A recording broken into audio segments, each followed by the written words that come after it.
Salut mon vieux soldat.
Une journée normale commence toujours comme ça avec un J5. Surtout avec celui-là.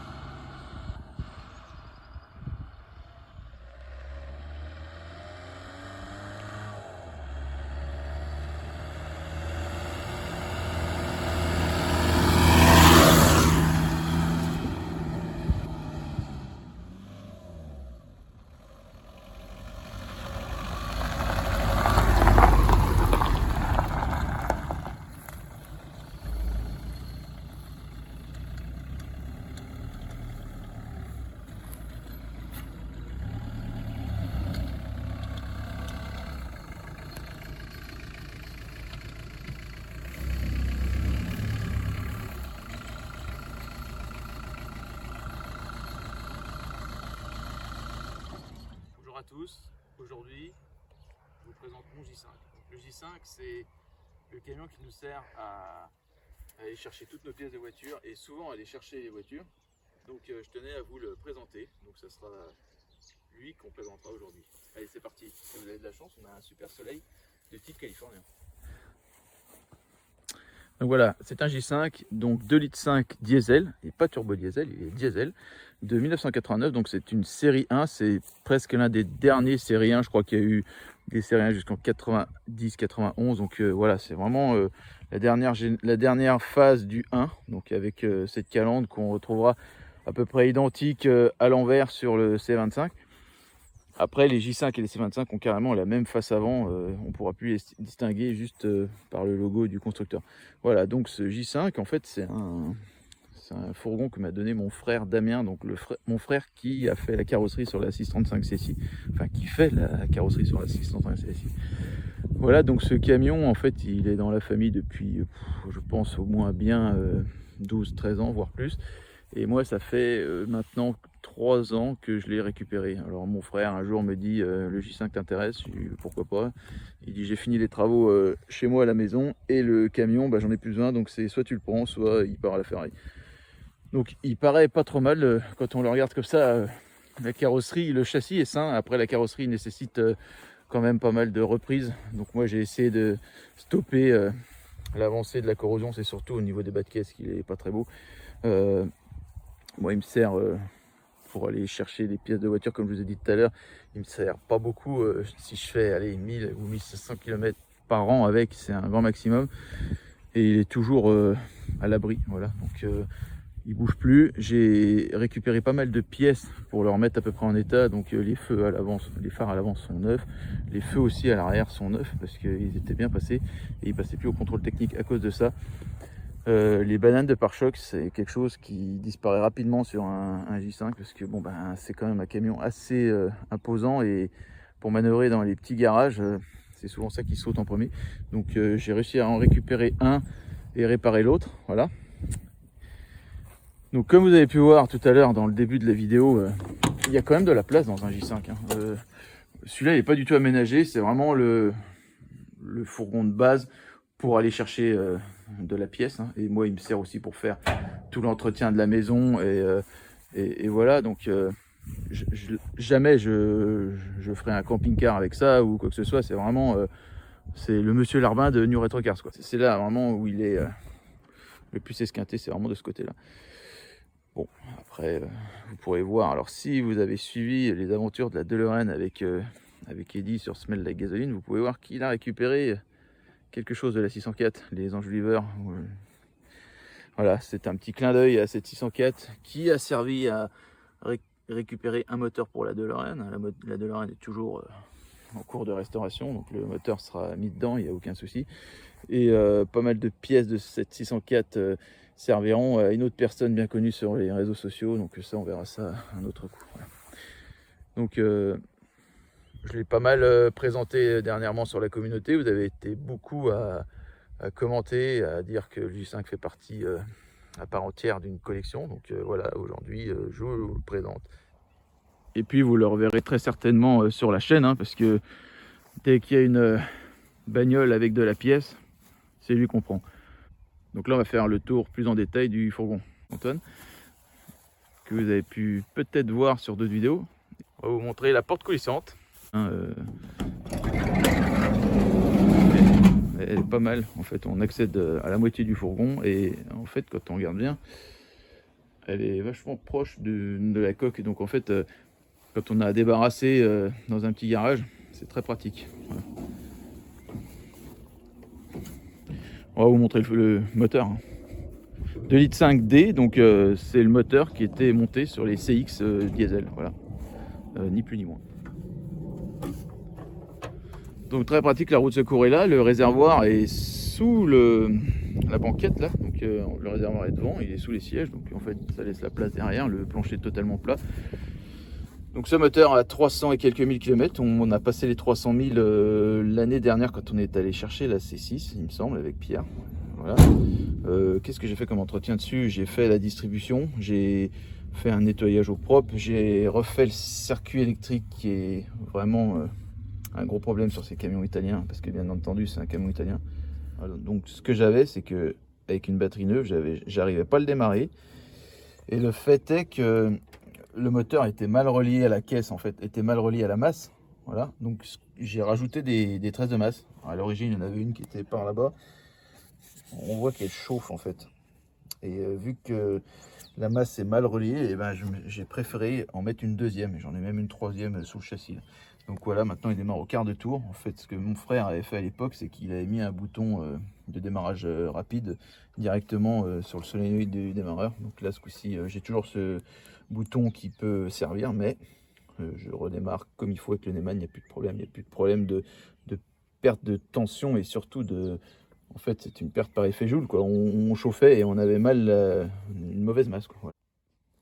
Donc voilà comment est monté un J5. Voilà. Donc on a une pompe de reprise de freinage qui ressemble un petit peu aux pompes de reprise qu'on a sur les premières 205 diesel, enfin sur les 1,7 litre de première génération diesel, que ce soit 205 ou autre.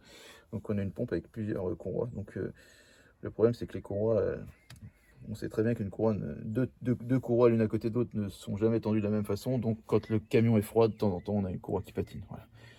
Il n'y a pas d'autre problématique. Côté intérieur, donc j'ai un problème, c'est que j'ai un siège conducteur qui est dans un état déplorable. C'est assez compliqué de trouver un siège de J5 en état aujourd'hui, hein, surtout un phase 1. Donc souvent les gens mettent d'autres sièges. Moi j'ai beaucoup de mal avec les voitures qui n'ont pas leur siège d'origine. Donc j'ai réparé la banquette qui se défaisait sur le dessus là.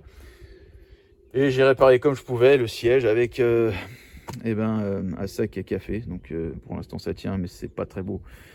Après dans l'ensemble il est presque complet. L'instrumentation de bord, bon bah c'est du J5, hein, voilà.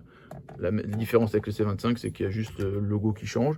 La partie éclairage est ici, donc on allume les veilleuses et machin, et ensuite on passe en code et en phare avec cette manette là. Donc en fait, quand on s'en sert très peu souvent, on a toujours tendance à confondre les clignotants avec les phares. Voilà, c'est ça. Donc c'est le problème. Donc là on a tout ce qui est essuie-glace, et ensuite c'est basique. On a une bonne boîte à gants, voilà, avec des fusibles. Ça c'est quand j'avais mes problèmes électriques. J'ai bien cherché, j'ai grillé pas mal de fusibles.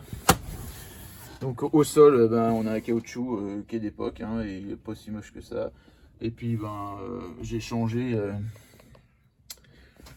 les poignées de les vitres. Enfin oui, on peut appeler ça des poignées de vitres parce qu'elles étaient cassées. Et puis la problématique c'est qu'avec le temps, les mécanismes deviennent un peu durs et vu que c'est du plastique, ça casse. Donc je sais pas si vous reconnaissez ça.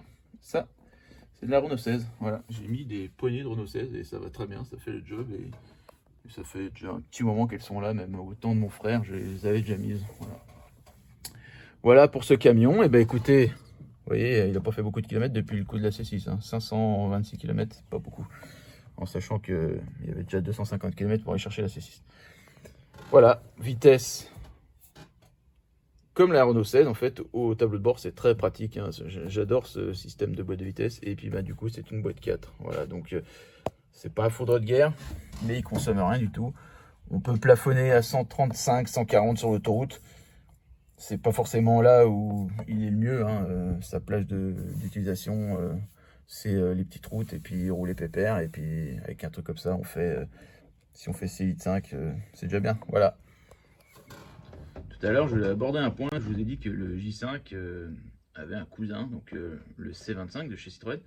Mais il y avait aussi d'autres véhicules qui avaient exactement la même coque. Il y avait le Talbot. Alors le Talbot s'appelait l'Express. Il y avait donc le Fiat Ducato, le premier Ducato, et il y a aussi un Alfa Romeo. Donc celui-là vraiment très rare. Hein. Et l'Alfa Romeo, il s'appelait la R6. Voilà. Donc voilà pour la présentation de ce fourgon. J'espère que ça vous a plu. Ça change un peu des voitures qu'on a l'habitude de voir sur New Retro Cars, mais il fait partie de New Retro Cars. Il nous sert bien et je tenais à lui rendre hommage à ce véhicule parce que j'aime beaucoup ce véhicule. Voilà. Donc la prochaine fois, ça sera pas le J5, ça sera bien sûr, on reviendra sur quelque chose de plus concentré de New Retro Cars, donc certainement la BX Sport.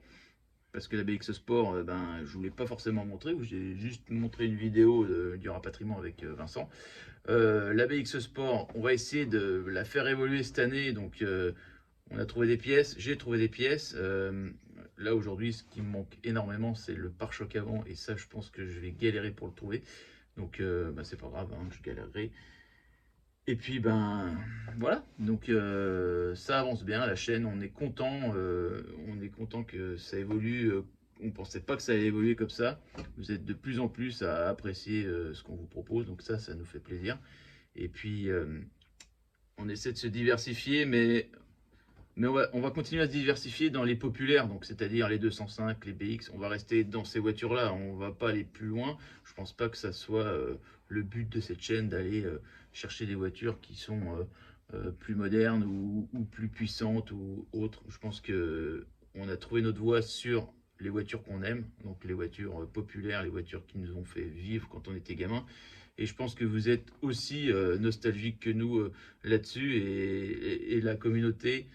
On se retrouve en fait. Je vois quand on met quelque chose sur la communauté, vous êtes beaucoup, on vous retrouve, hein, c'est souvent les mêmes qui commentaient, mais on se retrouve quoi. C'est un souvenir du père qui avait une BX ou c'est le grand-père qui avait une 205 et tout. Et en fait, c'est ça qui nous fait, qui nous a toujours fait aimer les voitures, je pense. Moi personnellement, c'est ça qui m'a fait aimer les voitures et qui continuera à me faire aimer les voitures. Quoi.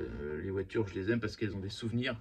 Et quand j'achète une voiture avec son histoire. J'achèterai jamais une voiture qui a eu 72 000 propriétaires et puis on ne sait pas d'où elle vient. J'achète toujours une voiture qui a une histoire. Voilà. Allez, à bientôt.